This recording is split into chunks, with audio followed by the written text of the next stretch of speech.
یہاں علیحدہ جنگ چل رہی ہوگی.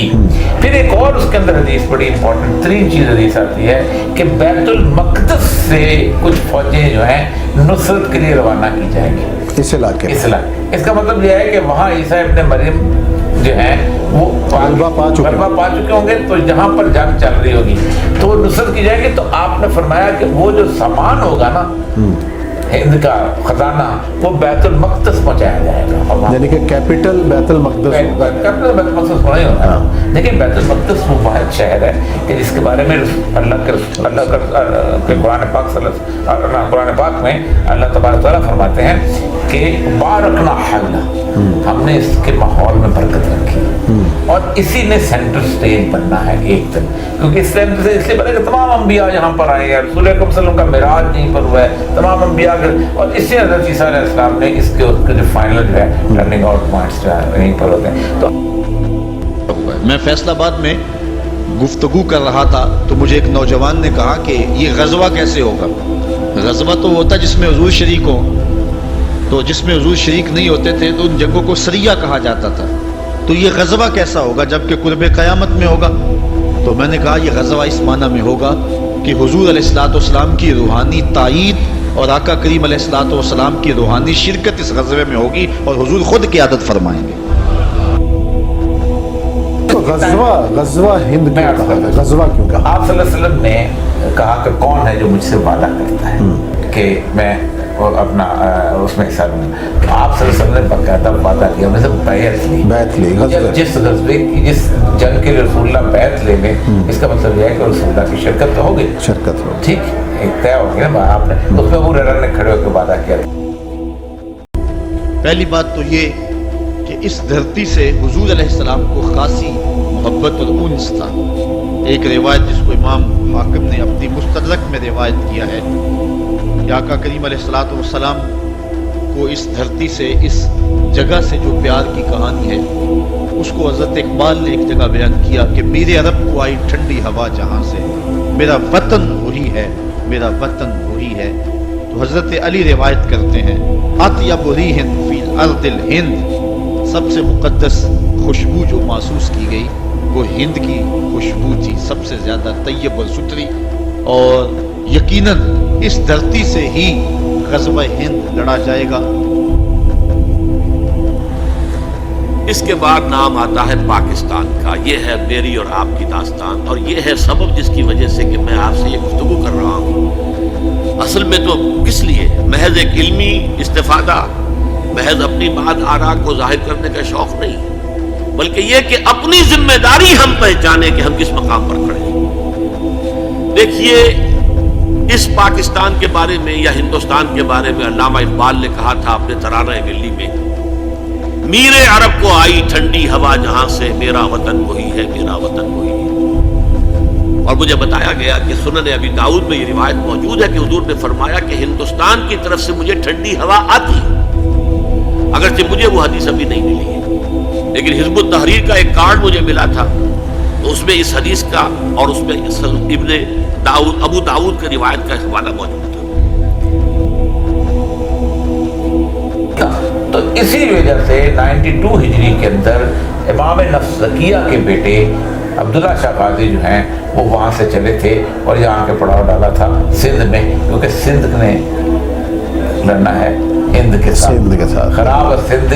اب دیکھیں فوج چھونی کون سی ہے؟ یہ ہے سندھ نے لڑنا ہے ہند کے ساتھ. غزوہ ہند جو ہے یہاں سے لڑا جائے گا. اور آقا کریم علیہ الصلوۃ والسلام نے اس وطن کے ساتھ اپنی محبتوں کو، اپنے پیار کو کئی مواقع پہ ظاہر فرمایا ہے. جن دنوں کے اندر 65 کی جنگ لڑی گئی ہے، کچھ لوگ جو مدینہ المنورہ میں حضور کے روضے کے آس پاس جھاڑو دیتے ہیں، انہوں نے باقاعدہ خواب دیکھے جو بعد میں بیان کیے اور پاکستان کے مختلف جرائد اور اخبارات میں چھپے کہ 5 لوگ مواجہ شریف سے روضہ انور سے نکل رہے ہیں اور جنگی لباس پہنا ہوا. تو عرض کی گئی، انہوں نے کہا کہ حضور آپ اس وقت ہنگامی حالات میں کہاں جا رہے ہیں؟ تو ارشاد فرمایا کہ پاکستان پر انڈیا نے حملہ کر دیا، میں مدد کے لیے جا رہا ہوں. اور پھر یہ بات پاکستان کی عسکری تاریخ کا عجوبہ ہے کہ صرف 30 سیکنڈ کے اندر، آدھے منٹ کے اندر 65 میں ہم نے انڈیا کے 3 جہاز گرائے تھے. صرف 30 سیکنڈ کے اندر 3 جہاز مار گرائے تھے. کیا یہ ہماری توپوں کا کمال تھا یا محمد عربی کی نگاہوں کا کمال تھا؟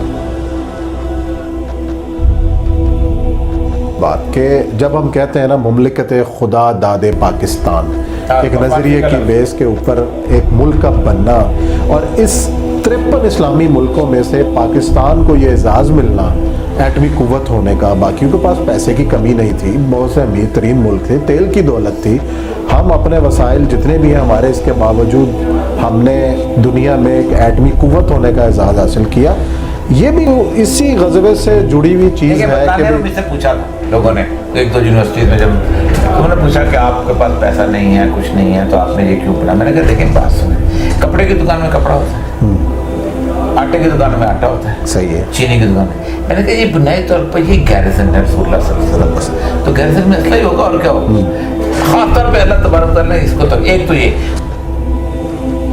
بیٹا جان پاکستان کے ایٹم بم کو چھوٹا نہ سمجھو، بات ہم نے کہی تھی، غور سے سنو اس بات کو. مشرق اور مغرب میں اگر مسلمانوں کی عزت تھوڑی سی بچی ہوئی ہے تو اس وجہ سے کہ پاکستان کے پاس ایٹم بم ہے.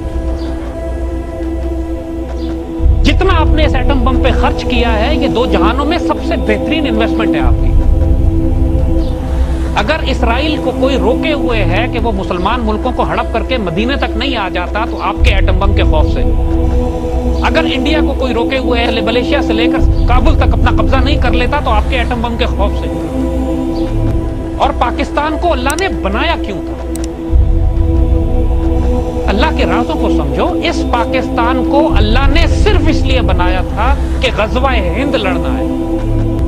حضور کی اس حدیث نے پورا ہونا ہے کہ ہندوستان پر مسلمان دوبارہ قبضہ کریں. لیکن میں جو چیز آپ کو بتا چکا ہوں وہ یہ کہ الف ثانی کا پورا تجدیدی کارنامہ اس ہندوستان کی سرزمین میں ہوا. مجدد الف ثانی شیخ احمد سرندی، شاہ ولی اللہ دہلوی، سید احمد بریلوی، وہ تو ہمارے پاکستان میں آ کر جو ہے ان کا خون جذب ہوا ارض پاکستان. پھر شیخ الہند مولانا محمود حسن.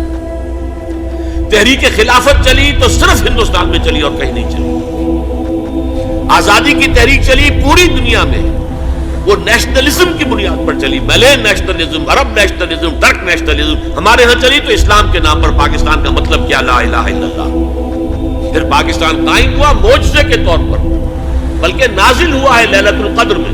انا انزلناہ فی لیلۃ القدر، جیسے قرآن نازل ہوا ہے لیلۃ القدر میں، یہ پاکستان بھی نازل ہوا ہے لیلۃ القدر میں. اس کا برقرار رہنا ابھی تک معجزہ ہے. ہندو یہ سمجھتا تھا، کانگریس سمجھتی تھی کہ جھٹپٹ ختم ہو جائے گا. پھر یہ کہ اس کا قرارداد مقاصد کا پاس ہو جانا، مزید بھی اور اضافی دفعات دستور میں آ جانا، اب کمرشل انٹرسٹ کو ربا قرار دے کر حرام قرار دینا، یہ سارے لینڈ مارکس ہیں کہ جو اشارہ کر رہے ہیں کسی چیز کی طرف، معاملہ کدھر جا رہا ہے. دوسرا یہ ہے کہ پاکستان جو ہے پوری کی پوری معجزہ ہے پولیٹیکل سائنس کا. پولیٹیکل سائنس کا معجزہ اس لیے ہے کہ پولیٹیکل تھیوری یہ کہتی ہے کہ اس دنیا میں 4 بنیادی وجوہات کی بنیاد پر نیشنز بنتی ہیں. پوائنٹس بھی کوئی نہیں بتائیے اس میں. وہ کہتے ہیں نیشن تقسیم ہوتی ہے لیکن 4 بیسک ایلیمنٹس نہ ہو تو نیشن نہیں بنتی.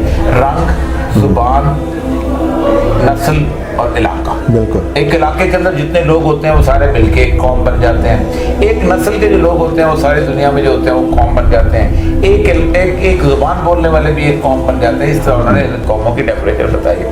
اس کی بنیاد پہ 1920 کے اندر جب پاسپورٹ کا ڈیزائن آیا ہے اور جب ویزا ریگولیشن آئی ہیں اور جب انہوں نے دنیا کو کاٹ کے اس طرح نیشن اسٹیٹ میں تقسیم کرنا شروع کیا ہے تو ہر نیشن جو ہے اپنے علاقے کے ساتھ تقسیم ہوئی. پاکستان وہ واحد کریشن ہے کہ جس کے اندر ان کے کہا نہیں دادا ہمارا ایک، پردادا ہمارا ایک، کھانا ہمارا ایک، گانا ہمارا ایک، اٹھنا ہمارا ایک، شاعری ہماری ایک، لباس ہمارا ایک. ہمارا بھائی اس لیے نہیں کوئی لا الہ الا اللہ محمد رسول اللہ نہیں. اور جس کے لیے پاکستان کو ایک فوجی طاقت اور ایٹمی قوت بننا تھا، یہ پاکستان کے بننے کی وجہ ہے. حضور نے فرما دیا ہے ہونا ہے. خلافت الحق منہاج النبوہ نے بھی قائم ہونا ہے کیونکہ حضور نے فرما دیا ہے کہ ہونا ہے. اب صرف نصیب ان لوگوں کا ہے کہ کون لوگ ہوں گے کہ جو اس کو عمل پذیر کریں گے. وہ خوش نصیب کون؟ آج صاحب نسبت لوگ، صاحب اہل بصیرت کہتے ہیں کہ جو اس پاکستان کے دفاع میں ایک اینٹ بھی رکھتا ہے وہ غزوہ ہند میں شامل ہے.